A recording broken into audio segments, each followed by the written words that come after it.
السلام علیکم ناظرین، آج میں آپ کو سامنے قرآن پاک کی سورت اثر مختصرین صورت ہے، اس کی انتہائی مختصرین تشریح بیان کروں گا، تفسیر بیان کرنے کی کوشش کروں گا۔ سورہ اثر ایک ایسی صورت مبارکہ ہے جس کے عام الفاظ ہمارے ایسے الفاظ ہیں جو کہ ہماری روزمرہ زندگی میں استعمال ہوتے ہیں، اس کو سمجھنے کے لیے کوئی زیادہ محنت مشقت کی ضرورت نہیں ہوتی، لیکن اس میں اللہ تعالیٰ نے بہت ہی آسان الفاظ میں ہمیں اپنی زندگی آخرت اور دنیا کے متعلق سارا مسائل 4 الفاظ میں بیان کر دی ہے۔ مثال کے طور پر اللہ تعالیٰ نے سب سے پہلے ایمان کا فرمایا کہ جو ایمان والے لوگ ہیں وہ کامیاب ہیں۔ الحمدللہ ہم سب مسلمان ہیں، جو بھی اللہ پہ ایمان رکھتا ہے، رسول پر ایمان رکھتا ہے، کتابوں پر ایمان رکھتا ہے، وہ کامیاب ہو گیا۔ دوسری صورت ہے عمل صالح۔ عمل صالح کے متعلق ساری سیدھی سی بات ہے، نماز، روزہ، حج، زکوٰۃ، جن لوگوں کی ہمت توفیق ہے حج کرنے، روزہ رکھنے کی صحت ہے رکھیں۔ باقی رہ گئے عمل صالح کہ ہمیں تبلیغ کرنی چاہیے، ہمیں یہ بات جا کے لوگوں کو اسلام کے متعلق بتانا چاہیے۔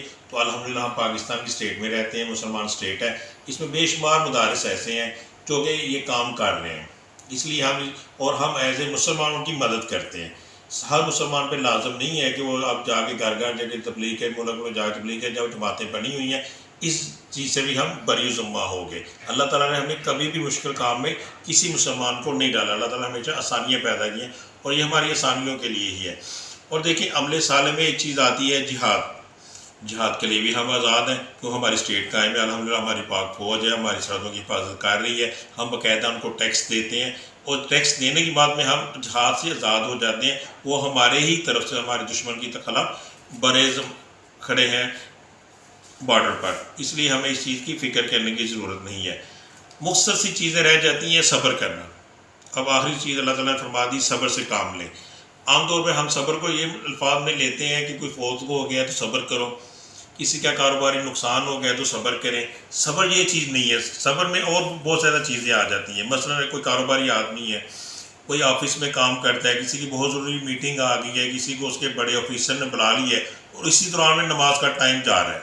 صبر اس چیز کا نام ہے کہ ہم سب کچھ چھوڑ کے، اپنے کسٹمرز کو چھوڑ کے، اپنے آفیسر بالا کو چھوڑ کے، اپنی امپورٹنٹ میٹنگیں چھوڑ کے سب سے پہلے نماز کے لیے نماز کو ادا کریں۔